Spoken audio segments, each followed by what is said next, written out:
तरह से गोलियों का साम्राज्य है, ये 3 तस्वीरें के जरिए हम आपको दिखाते हैं। इलाहाबाद, कानपुर और फिरोजाबाद की 3 तस्वीरें हैं जहां पर खुलेआम हथियारों का प्रदर्शन हो रहा है। इलाहाबाद में एक हॉस्पिटल के सामने हॉस्पिटल में बम फेंका जाता है और वहां पर दहशत फैलाई जाती है। कानपुर में एक बैंक में लूट के लिए लुटेरा अंदर घुसता है, पहले बम फेंकता है, वहां पर दहशत फैलाता है और उसके बाद वो लूट की वारदात को अंजाम देता है। फिरोजाबाद में एक अपराधी तमंचा लेकर अपनी छत पर पुलिस वालों को ललकार रहा है और पुलिस को आखिरकार उल्टे पांव वापस लौटना पड़ता है। इस तरह से यूपी में गोलियां चल रही हैं।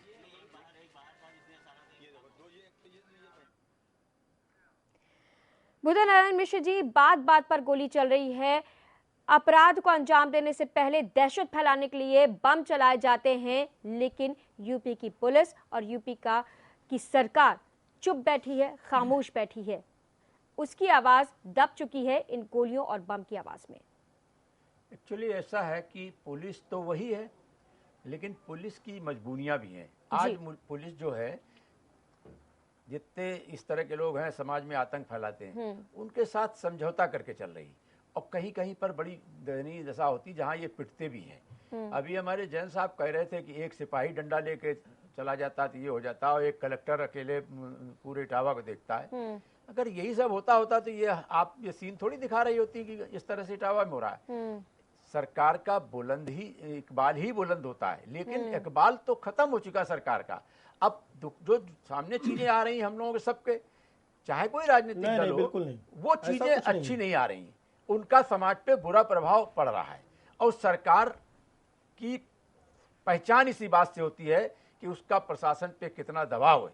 जब सरकार में बैठा हुआ चीफ सेक्रेटरी ये कहे कि दबाव में काम ना करें और दबाव में जो लोग काम कर रहे हैं वो गलत है, ये बात सही है, उसकी सोच से हम सहमत हैं। लेकिन इससे ये आभास होता है कि इतने बड़े लेवल का अफसर भी ये महसूस कर रहा है कि सरकार के बड़े बड़े अधिकारी आज दबाव में काम कर रहे हैं। और उसी का परिणाम है कि आज जरा सा भी कानून का भय अपराधी के दिल में नहीं है। और जब कानून का भय निकल जाता है तो अपराध करने वाले को फिर कोई रोक नहीं सकता है। आज हमारे उत्तर प्रदेश की स्थिति यही हो गई, वो चाहे पश्चिमी हो, चाहे मध्य उत्तर प्रदेश हो, चाहे बुंदेलखंड हो, चाहे वो पूर्वी उत्तर प्रदेश हो, पूरे उत्तर प्रदेश के हालात एक जैसे हैं। कहीं की सूचनाएं ज्यादा आती है, कहीं की सूचनाएं कम आती हैं, लेकिन है हालात बराबर सब पूरे उत्तर प्रदेश में। इसमें सरकार ही को फैसले लेने पड़ेंगे। जैसे अभी अखिलेश यादव ने एक फैसला लिया, बड़ा अच्छा लिया, कि उन्होंने तमाम लोगों को एक साथ कॉर्पोरेशन भंग कर दिया। मैं समझता हूँ बड़ा अच्छा है जी। मैं उसमें समझता हूँ कि अच्छा है, क्योंकि उन कॉर्पोरेशंस में जो लोग उस लेवल के बैठे हुए थे, ना वो मंत्री की बात करते थे, ना जनता का भला कर रहे थे, और अपना मिसयूज अपनी पावर का और कर रहे थे। ये अखिलेश जी के पास कहीं न कहीं से सूचना गई और अखिलेश जी ने ये निर्णय लिया। मैं इसकी प्रशंसा करता हूँ। लेकिन जो उनके जिले में इस तरह से हो रहा है और इस पर वो मौन रहते हैं, तो कहीं न कहीं उनका भी संरक्षण है। और अगर नहीं संरक्षण है तो इमीडिएट इतना सख्त एक्शन लेना चाहिए कि इसका पूरा संदेश पूरे उत्तर प्रदेश में चला जाए कि अब ये गुंडागर्दी बर्दाश्त नहीं की जाएगी, बहुत हो गई। तब जाकर कहीं अखिलेश की गुडविल बनेगी। नहीं तो अभी तक अखिलेश की गिनती यही है कि भाई मुलायम सिंह भी मुख्यमंत्री हैं, रामगोपाल भी हैं, शिवपाल भी हैं, आजम खां भी हैं, और आधे 1/2 में अखिलेश यादव भी हैं।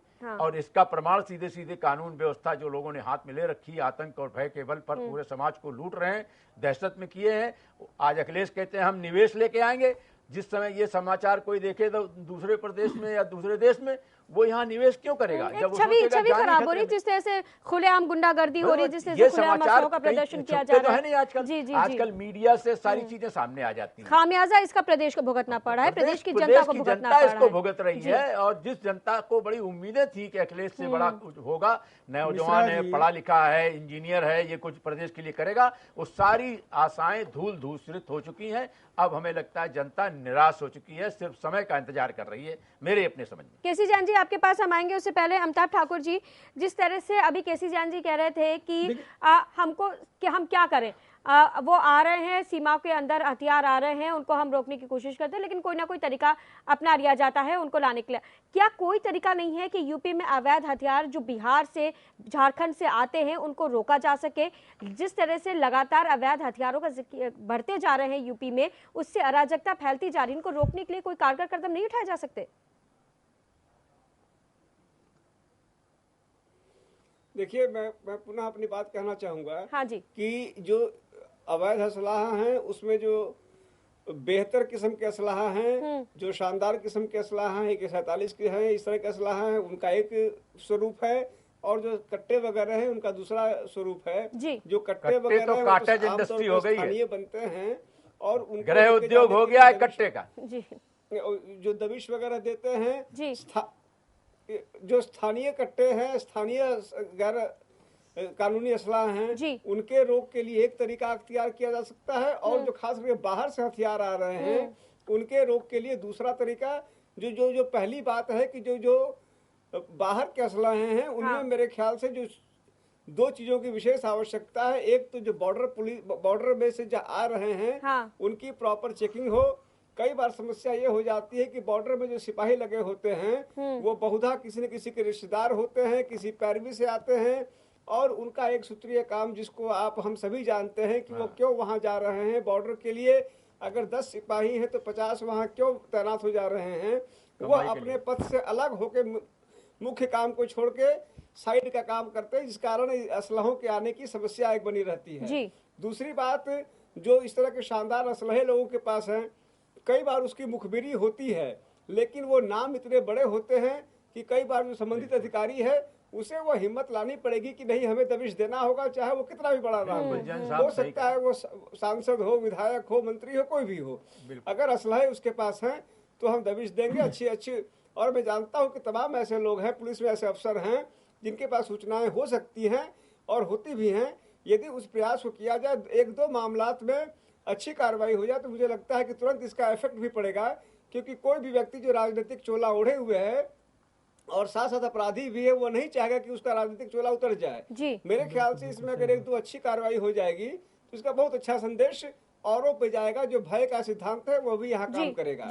और जो तीसरी बात, छोटे छोटे कट्टों की बात है, मेरे ख्याल से वो सबसे आसान है। वह तो तमाम सूचनाएं लोगों के पास होती हैं और कई बार दबिशें पड़ती हैं।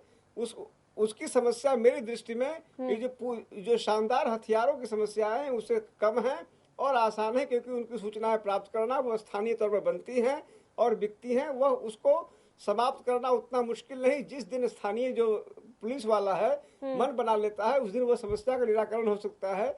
जो दुष्कर हिस्सा है वह जो शानदार हथियार लोगों के पास है और बड़े लोगों के पास है, उनकी समस्या ही मुख्य समस्या है, उस पर विशेष ध्यान देने की जरूरत है।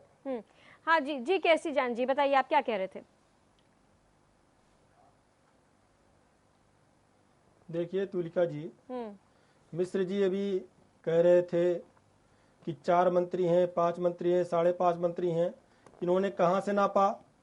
कौन सा पैरामीटर इनके पास में है? कौन सा थर्मामीटर इनके पास में है? पूरा उत्तर प्रदेश देख रहा है। कुछ भी कह सकता है। हमारा आज का मुद्दा नहीं है, मुद्दा हमारा ये है कि बात सुनिए, हथियारों का जो कारोबार है वो फल फूल रहा है, अपने आप को असुरक्षित महसूस करें। हमारा मुद्दा ये है, हम मुद्दे पर ही बने रहें। केसी जैन जी, वो ज्यादा बेहतर है। मुद्दे से इधर बात मत कीजिए, मुद्दे से इधर बात मत कीजिए केसी जैन जी। नहीं, वो वैसी बात कर रहे हैं, स्टेटमेंट वैसा दे रहे हैं, कोई इम्पैक्ट नहीं पड़ रहा उत्तर प्रदेश में। नहीं केसी जैन जी, बात ये हो रही है कि अवैध हथियारों का जो कारोबार है वो फल फूल है। जैसे कि अभी मिश्रा जी कह रहे थे, एक कॉटेज इंडस्ट्री की तरह बन चुके हैं अवैध हथियारों की फैक्ट्री।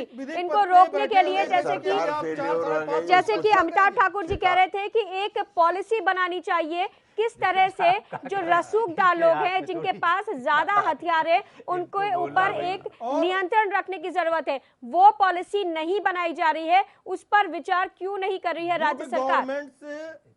जैन साहब, आप यही बोलिए, आपका संदेश जाएगा सरकार में तो आपको कुछ न कुछ पुरस्कार मिलेगा। उपचुनाव में देखा गया है, उपचुनाव में देख लिया गया है क्या हुआ है। भारतीय जनता पार्टी ने भी देख लिया उपचुनाव में क्या हुआ है। केसी जान जी, चुनाव की बात मत कीजिए, अभी हम बात कर रहे हैं हथियारों की। जहां से माननीय मोदी जी जहां से गुजरात से चुनाव जीत करके आए, वहां पे चुनाव हार गए। मुद्दे पे बने रहिए, बने रहिए। ये समाजवादी पार्टी के साथ बहुत बड़ी मुश्किल है कि वो मुद्दे पे कभी बात नहीं करती है। कहने के लिए कुछ है नहीं आपके पास। एक ही मानक है, चुनाव में हम हार गए, लेकिन आज कानून व्यवस्था कहाँ है उत्तर प्रदेश में? इस मुद्दे पे बात करिए। आज औरैया की घटना पे बात करिए, वहाँ मुख्यमंत्री मौजूद थे, मुलायम सिंह मौजूद थे, इस बात पे बात करिए। बिल्कुल बात कर रहा हूँ। आप कोई बात नहीं कर रहे हैं, आप ऐसी बात छेड़ देते हैं, मुझे कहना पड़ता है। निर्भया कांड क्यों हुआ दिल्ली में? कांग्रेस की इतनी अच्छी गवर्नमेंट थी, निर्भया जैसे कांड लगातार दोहराते हैं, बहुत जमाना हो गया, उसके सब परिणाम आ चुके हैं। अब आज की बात बताइए। जैन जी, हम दिल्ली तक ना जाए, हम यूपी पे ही अगर उत्तर प्रदेश की बताइए। यूपी की हालत कोई बहुत अच्छी नहीं है। कांग्रेस के जबरदस्ती में हुआ, भुगत गई कांग्रेस। उत्तर प्रदेश में बात कर रहा हूँ, बताइए। अगर वहाँ पे घटना हुई औरैया में, तो पहली बात तो हवाई फायरिंग वहाँ हुई, कोई हताहत उस तरीके से कोई नहीं हुआ। आप हवाई फायरिंग को जायज ठहरा रहे हैं केसी जैन जी, आप हवाई फायरिंग को जायज ठहरा रहे हैं। हवाई फायरिंग हुई, आप जो चीज कह रहे हैं, नहीं आप एक्सेप्ट कर रहे हैं हवाई फायरिंग हुई। सत्ता दल के लोग होते हुए भी, दोनों पर सत्ता दल के होते हुए भी ऐसा नहीं हुआ कि थाने में बैठ के सुलह समझौता हो गया हो। नहीं केसी जैन जी, एक बात का जवाब दीजिए, क्या हवाई फायरिंग को आप जायज ठहरा रहे हैं? का काम किया है तो उनको जेल भेजने का काम किया जा रहा है। केसी जैन जी, हवाई फायरिंग को आप जायज ठहरा रहे हैं? उन्होंने दहशत फैलाने का काम किया और उनके खिलाफ कार्रवाई हुई, उनके सबके खिलाफ मुकदमा कायम हो गया है। जो हुआ वो हुआ। आप ये बताइए कि क्या हवाई फायरिंग जायज है, क्या आर्श फायरिंग जायज है, क्या रसूखदारों का ज्यादा से ज्यादा हथियार रखना जायज है? बिल्कुल कतई गलत है, कतई गलत, इसीलिए तो कार्रवाई हुई। तो आप कह रहे हैं कि हवाई फायरिंग कोई हताहत नहीं हुआ, तो ये कोई बड़ी बात नहीं हुई? वही तो मैं कह रहा हूँ। आपने कहा हवाई फायरिंग हुई, कोई हताहत नहीं हुआ, तो क्या हवाई फायरिंग करके दहशत पैदा करना अपराध नहीं है? सबके खिलाफ मुकदमा कायम करके जेल भेजने का काम किया जा रहा है। नहीं, अपराध है, तभी तो कार्रवाई हुई। ठीक बात। लेकिन जो आप सत्ता दल आप जो कह रहे हैं कि सत्ता दल की सह पे ये हो रहा है, अगर सत्ता दल की सह पे ये हो रहा है तो मुकदमा कायम करके जेल भेजने का काम नहीं किया गया होता। दूसरी बात कि असलहा जब्त करने का काम नहीं किया गया होता। तो आप कह रहे हैं कि जो है गलत लोगों के ऊपर कार्रवाई हो रही है, जनता के ऊपर कार्रवाई। जनता, किस जनता के आदमी को भेज दिया गया जेल? किसके ऊपर एक FIR लॉन्च हो गया? आप बताइए। औरैया में अगर किसी आम आदमी के ऊपर कार्रवाई हो गई हो, आपका काम जनता पे कार्रवाई की बात नहीं हो रही केसी जैन जी, अपराधियों पर कार्रवाई नहीं हो रही है, इस पर हम चर्चा कर रहे हैं। अवैध हथियारों का एक फैक्ट्री गढ़ बनता जा रहा है यूपी। कॉटेज इंडस्ट्री की तरह अवैध हथियारों की फैक्ट्री यूपी में मशरूम की तरह उग रही है, उन पर लगाम नहीं लग पा रही है। हम इस पर चर्चा कर रहे हैं, क्यों नहीं लग पा रही है? राज्य सरकार क्यों नहीं इस मुद्दे पर संजीदा है?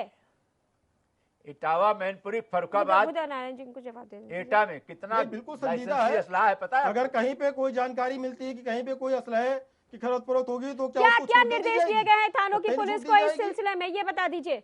और बाकी इतनी जो बॉर्डर सिक्योरिटी है उसको क्या निर्देश दिए गए? जो सीमा पर पुलिस बल तैनात है उसको क्या निर्देश इस सिलसिले में दिए गए हैं? मुंबई की बात कर रहा हूँ, कांग्रेस की गवर्नमेंट थी, कांग्रेस की गवर्नमेंट गई।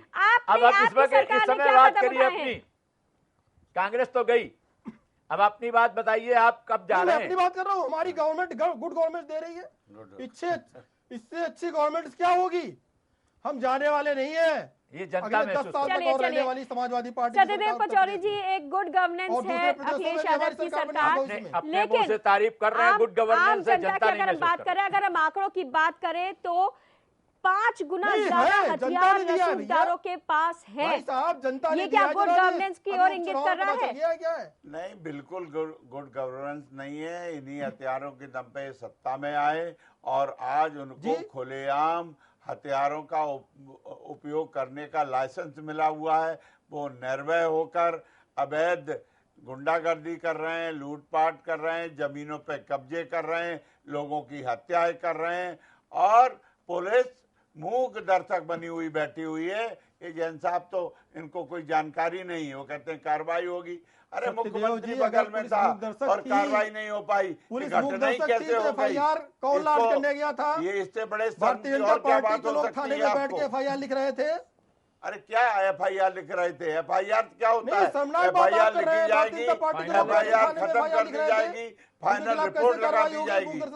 हम जानते हैं FIR लिखी जाती है और FIR खत्म हो जाती है। ये आप पूर्वाग्रह से अरे कानपुर में जो भारतीय जिस जनता प्रकार पार्टी से के जो हत्या कांड हुआ था, मुख्यमंत्री जी अपराधियों को बचाने का काम कर रहे हैं। उसकी तारीफ तो मुंह से निकल ही नहीं सकती है। नहीं है ही नहीं। सोच रखा है मुझे जब अपराधियों को बचाने का काम मुख्यमंत्री अभी बुधा नारायण मिश्र जी ने अखिलेश यादव की तारीफ भी की थी जब उन्होंने 82 दर्जा प्राप्त राज्य मंत्रियों को हटा दिया। बुधा नारायण मिश्र जी ने तारीफ की थी, लेकिन हम सवाल यहाँ पर ये इसलिए उठा रहे हैं क्योंकि प्रदेश में कानून व्यवस्था अब चरमरा गई है। अवैध हथियार और लाइसेंसी हथियार इतने ज्यादा हो चुके हैं प्रदेश में कि आम जनता जिसने कि इन हथियारों को या फिर रसूखदार ने इन हथियारों को अपनी सुरक्षा के लिए रखा था, वही अब लोगों की सुरक्षा के लिए घातक हो गए हैं और इसको रोकने के लिए कोई भी कदम नहीं उठाए जा रहे हैं। सवाल यहाँ पर इसलिए ये उठ रहा है।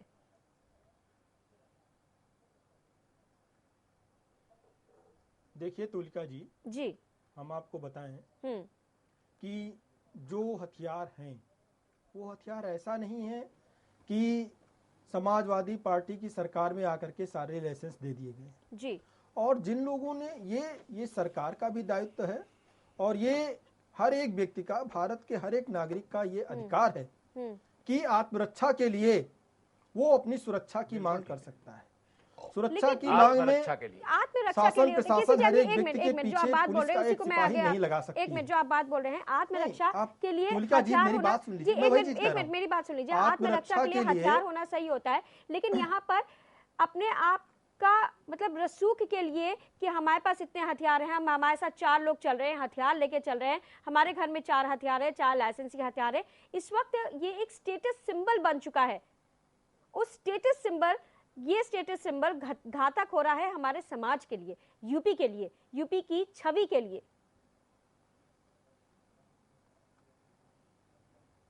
नहीं तुलिका जी, इस बात से अस्वीकार नहीं करता हूं मैं कि लोग स्टेटस सिंबल के लिए भी असलहे लेते हैं, लाइसेंस लेते हैं और वो ये दिखाते हैं कि हमें असलहे की आवश्यकता इसलिए है कि क्योंकि हमें आत्मरक्षा चाहिए जी।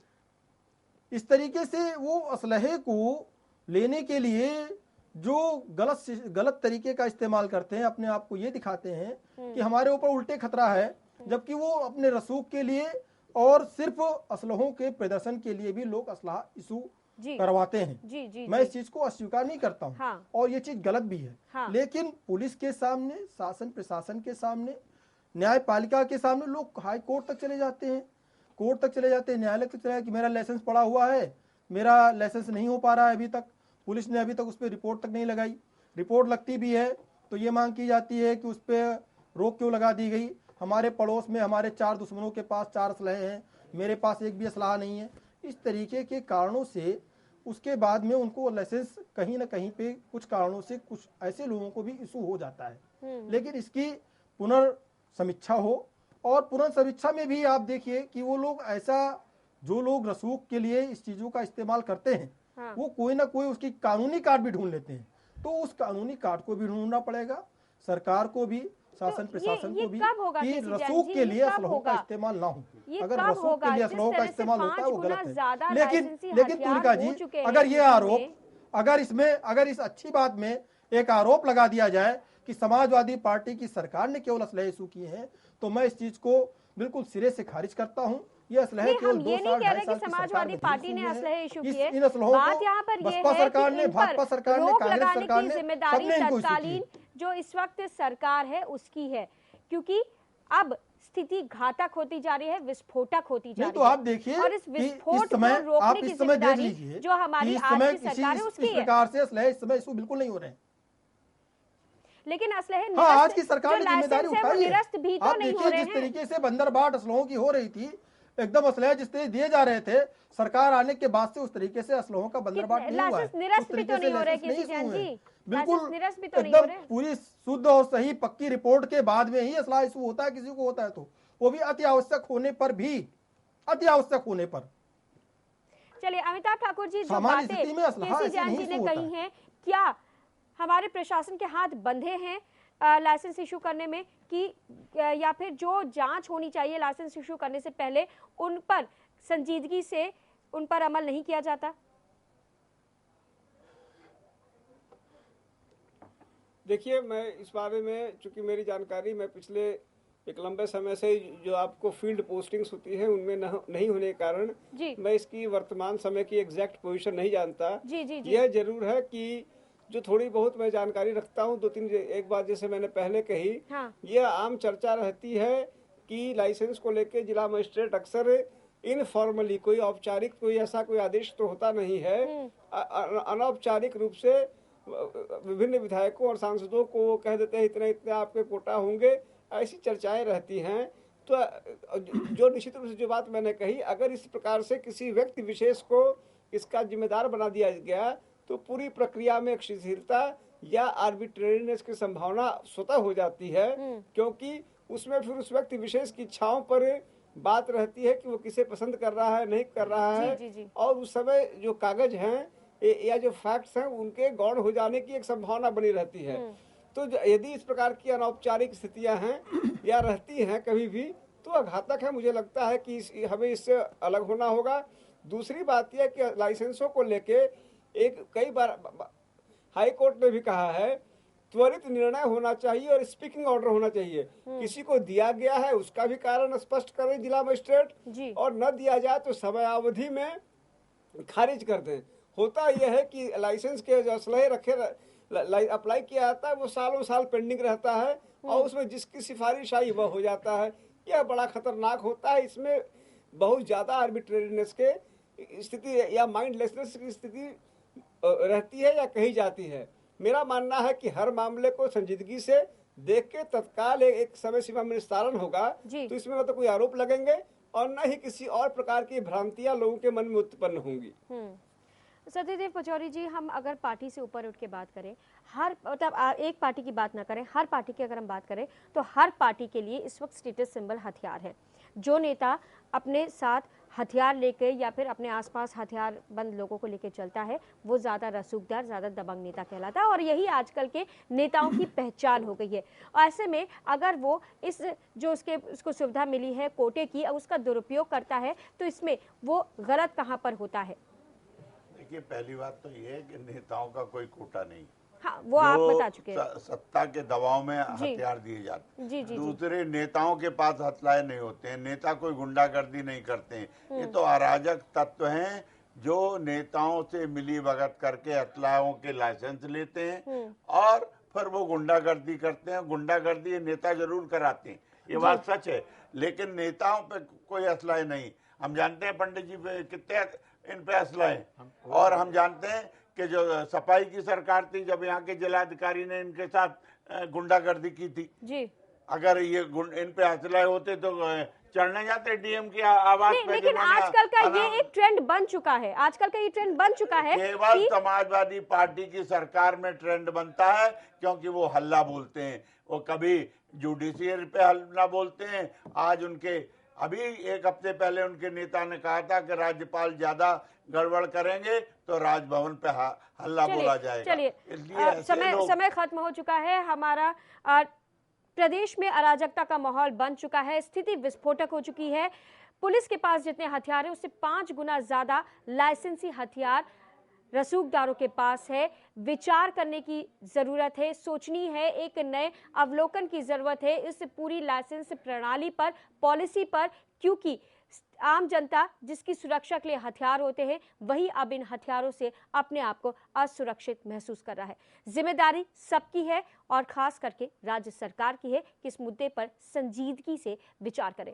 बहुत बहुत धन्यवाद सारे मेहमानों का, केसी जैन जी, अमिताभ ठाकुर जी, सत्यदेव पचौरी जी, भूदर नारायण मिश्र जी। आज का मुद्दा में फिलहाल इतना ही। देखते रहिए के न्यूज़।